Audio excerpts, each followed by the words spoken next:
Hello and welcome again to a new video, and this time we will talk about question number 3. And in this question of the EAL final exam, it is a listening question, and there is a listening text that you also can only listen to only twice, so you only have 2 plays, and you can decide when you want to play the first time, when you want to have your second play. These are all decisions that you can make based on your own understanding of the questions and so on. But this question is drastically different to question number 1. Because in question number 1, the kind of questions that you were given are comprehension questions, but in this one, these are analysis questions.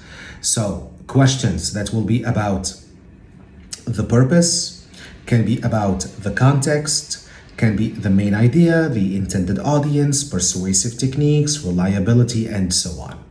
So we can see here the 2022 exam. So here is again your listening text, and we have 3 questions, A, B, and C. And when we take a look at the 2023 exam, we also have a listening text, and we have 4 questions, A, B, C, and D. Now, the number of questions may be different from exam to exam, but they are usually between 3 and 4.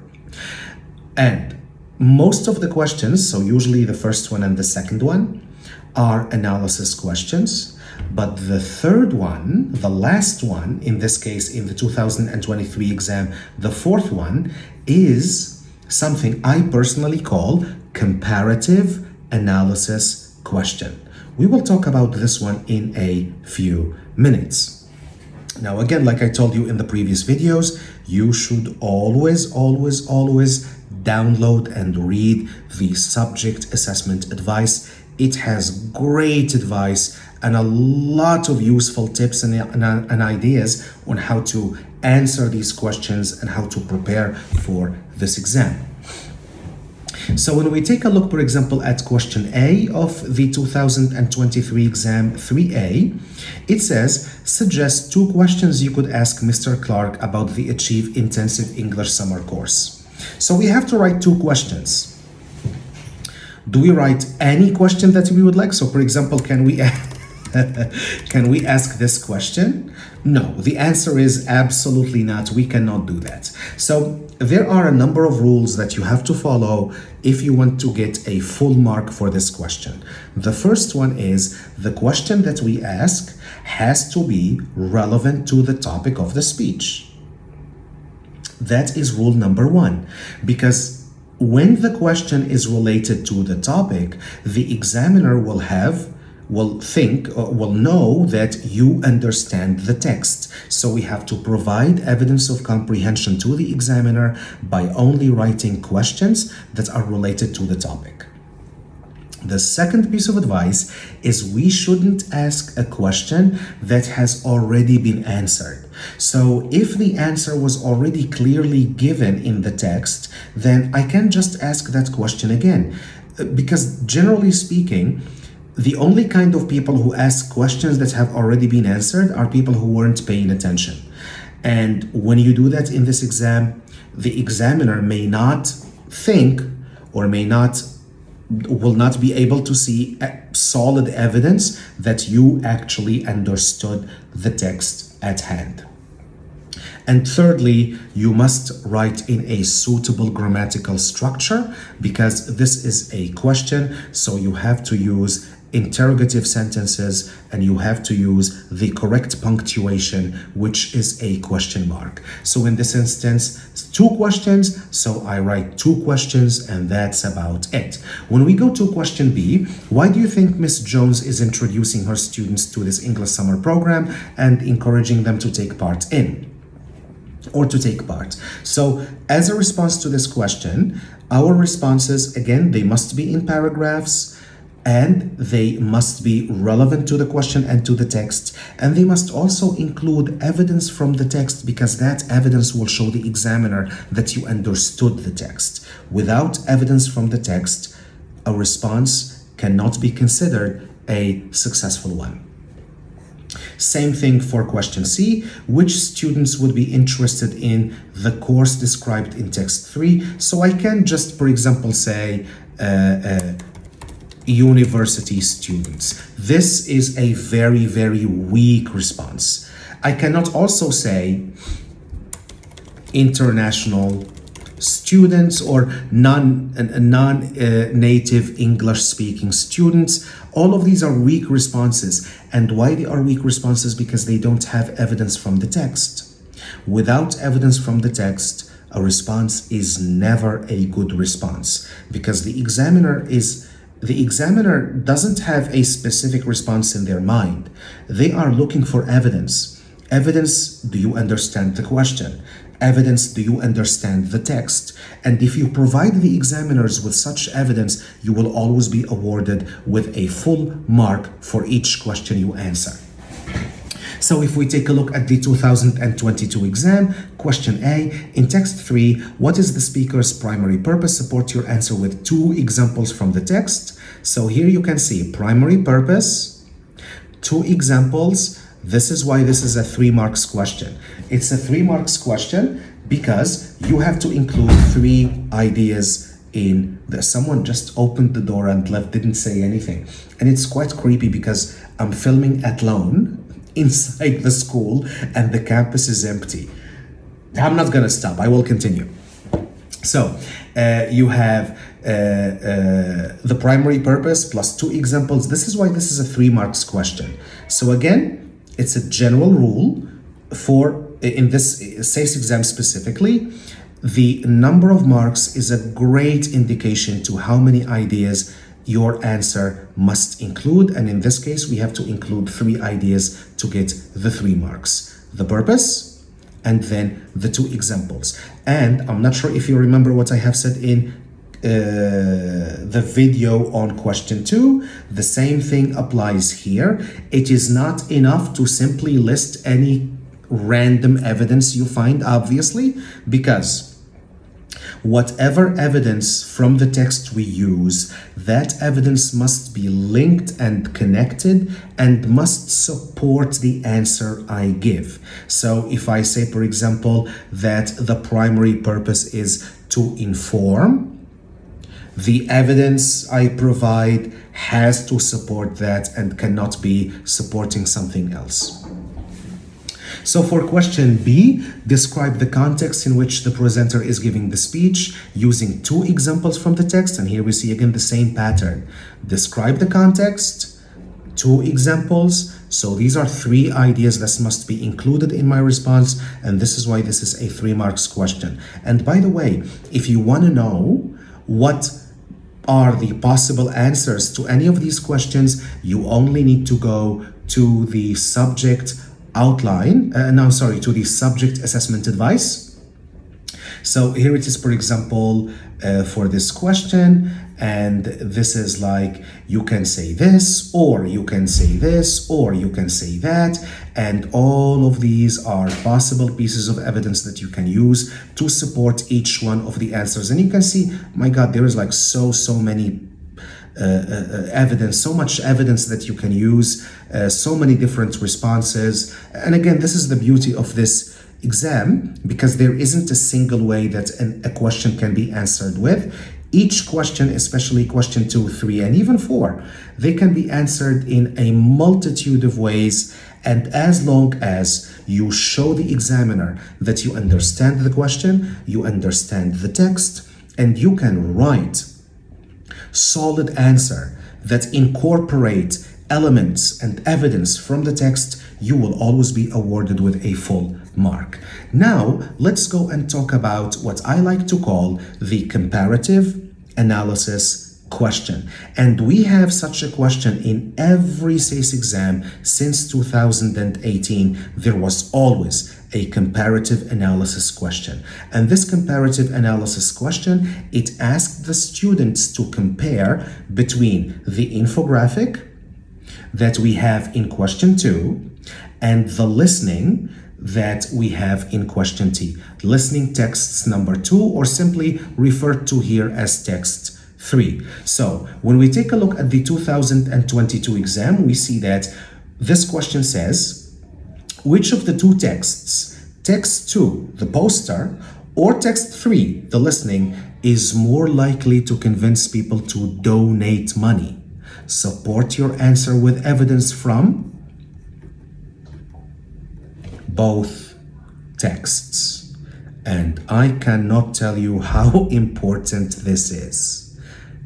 If you don't provide evidence from both texts, you will not be able to achieve a full mark from this question. It is absolutely important that you do so. Let's now see the comparative analysis question in the 2023 exam. It also says the same thing. Which of the two texts, text 2 advertisement or text 3 listening, do you think would be more likely to convince a student to attend their language program? Support your answer with evidence from both texts. So now let's go back to the subject assessment advice and see what kind of advice the examiners and the exam markers have given us this time.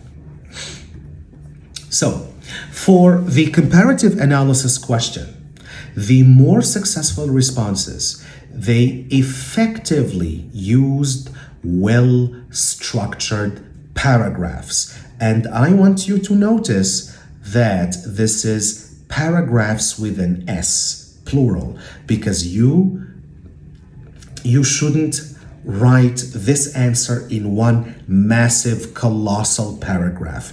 That is not successful. So, well-structured paragraphs with an S. So you will have maybe 2 or 3 paragraphs for this question. And yes, you need to write a lot for this question. And why? Well, obviously, look at the marks. It is a 6 marks question. And the same thing goes for the 2022 exam is a 6 marks questions. And I don't recall specifically which exam it was, but there were exams in the past in which the comparative analysis question was awarded a whopping 8 marks. So it is a very, very significant question. And it's a question that we can't simply answer with a few words or a few sentences, but an actual development of ideas has to take place in order to be awarded all 6 marks for such a question. So, the more successful responses, they also began the response by clearly identifying which text was more persuasive, which text was more reliable, which text was more trustworthy, or in this case, which text held a greater sway in convincing them to enroll in one of the language programs. Because this is comparative analysis. So not only we analyze, but we compare. And when we compare, we're comparing between both things. So we have to clearly and explicitly say right at the beginning of your response that this one is more than that one, or this one is less than that one. Now, throughout the years, this question was always there in every exam, but it wasn't always asking the students which one is more reliable or which one is more persuasive.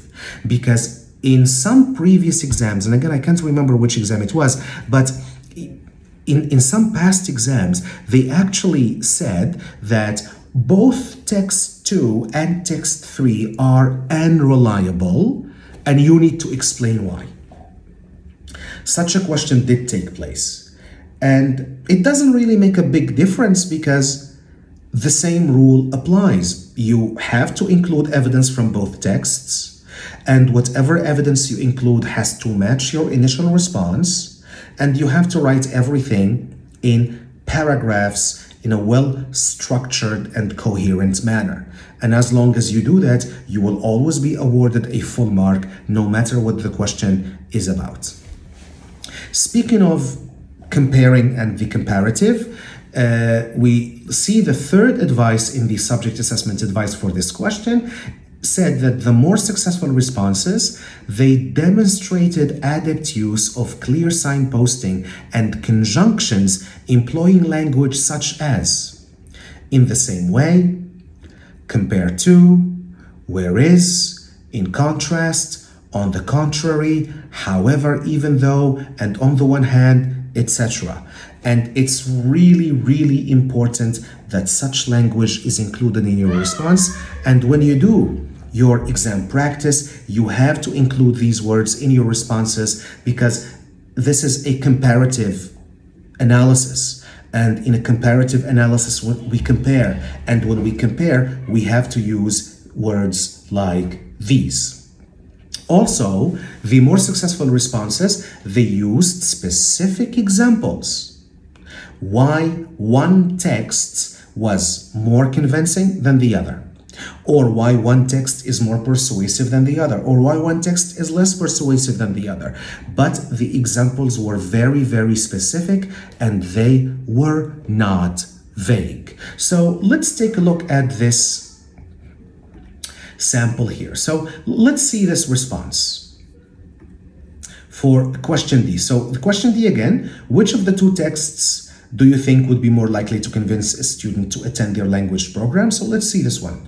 Text 2 is more persuasive because it uses a lot of persuasive techniques that are more convincing than text 3. The persuasive techniques in text 2, such as expert opinion, scientific studies, and statistics, have been used more effectively. This makes the text more powerful than text 3. This is why I think that text 2 is more convincing. This response will get 0 marks. Why? Because it is an empty response. There is absolutely no evidence in this response that the student actually read the text or understood any of the texts. There are no specific examples.